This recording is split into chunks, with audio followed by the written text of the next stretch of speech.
Part 3 of remodeling this staircase and teaching you everything we've learned. Our goal was to get all of the banisters and posts back to the original white oak, which you can see here, and it is beautiful and matches the new floors. After thinking sanding would be the quickest and easiest way, we had to move on to some other things because it was taking so long. We ended up going through 4 different ways because it was taking literally ages to get this stain off of the wood.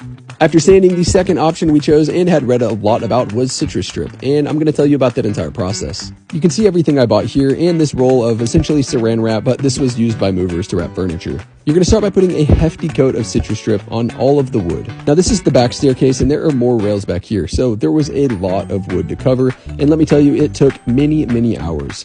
If I were to guess, there's probably over 100 feet of railing that I had to do throughout this house. Once it's covered in citrus strip, you want to wrap it in this saran wrap or plastic, and what that does is it keeps it from drying out, which allows it to continue to work overnight. Here's a little PSA that I learned, of course, after I did the project. Citrus strip is very toxic, and honestly, I would not be using it again, especially inside my house.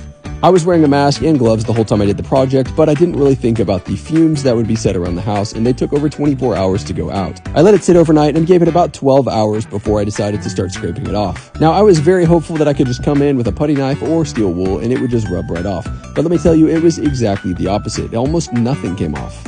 Now, I can already hear people saying, yes, you have to do multiple coats, and I do understand. But I wasn't going to do another coat of this. And if you're wondering what the mineral spirits are for, it helps get the goo and gunk from that citrus strip off the wood. So the question is, was it worth it, and how much did it really take off? And as you can see here, it definitely made a difference. Once it dried out, it did look a lot lighter, but ultimately, I wouldn't do it again. With having this many rails and posts to cover, it just wasn't feasible to go back and forth with a brush and saran wrap over and over and over. If you watch our IG stories, you know this has been a battle for weeks now to get these stupid rails to look good. Feeling a bit defeated, I started sanding, but I think I ended up finding a better way, and I'm going to teach you about that in the next video.